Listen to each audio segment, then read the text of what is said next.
Hey guys, so we got a welcome back today. It's a nice Sunday afternoon. We're gonna just have a one beer project. We're gonna go over our. I'm gonna show you how it works, and then we're gonna put the handle back together. I've been having a little bit of issues with the kill switch, which has been impacting my landings somewhat. So I'm gonna see if I can adjust the button at the top of the throttle, and then we're probably gonna upgrade to a cruise control throttle in a little bit, anyways. And we'll capture a video on that when we're ready. So we remove the two screws here that hold the cloth handle on that goes around your handle. Then we remove the Fly Products sticker that expose four other smaller screws to this handle. You can tell the smaller screws of the handle case versus the cloth handle by this hexagonal hole of the on the outside here.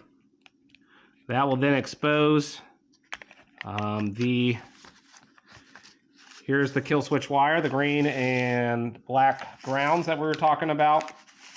And then of course the steel throttle cable, and then there's a spring that holds the tension on the throttle label when it's all assembled. So one thing we're going to try to do today is adjust the screw on this ferrule size to hopefully move this button a little bit out, just so it's a little bit easier to turn off in the air. Moving on to the back side of the paramotor, we do have the air box, the air cleaner box here that sits on top of the carburetor. We did remove that, so we can show you a little bit more of a deeper dive into the paramotor. We have the steel cable here going to the bottom side of the carburetor.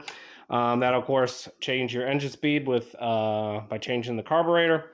And those two wires that are running down the throttle cable here, there's a green wire here that goes to the top of the ignition coil, and there's a black wire here that goes to the engine ground.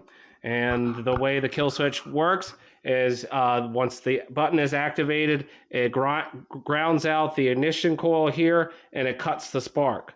The other side, when you're not killing the motor, the positive here goes through the the ignition coil here, sparks, goes down the coil wire to the top of the spark plug, which then ignites in the motor and drives the piston up and down, moving you further and further into the sky. The thing you do want to check if you are having kill switch issues with the motor, sometimes it could be the button, but I've been reading on the line a lot is that usually it's the wire connection here. So either you might have a loose ground wire here on the black wire, or double check that the green wire here on the ground on top of the ignition coil is firmly attached.